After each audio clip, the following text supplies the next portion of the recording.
संघर्षच आपल्याला आकार देतो.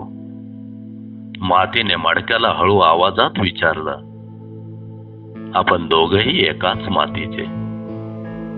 मग असं का की पाणी मला वाहून नेतं पण तुला नाही?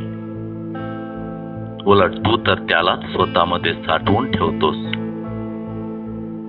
माझं अस्तित्व पाण्याने हरवतं आणि तुझं मात्र अधिक मजबूत होतं. असं का? मडकं शांत हसून म्हणाल, हो, आपण दोघंही एकाच मातीचे. पण मी सहजासहजी असं घडलेलो नाही. मी आधी पाण्यात भिजलो, मग मला पायाने तोडवलं गेलं, चाकावर फिरवण्यात आलं, अनेक वेळा आकार बदलला. कुंभाराच्या हातातल्या थापांनी मला सहनशीलता शिकवली आणि शेवटी आगीच्या ज्वाळांमध्ये होरपळून खरा मटका झालो.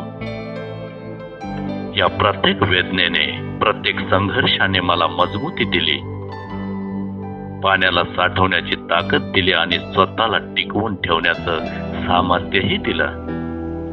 संघर्षाशिवाय यशाचं सौंदर्य समजत नाही. ज्याने संघर्ष स्वीकारला त्यानेच आयुष्याला अर्थ दिला.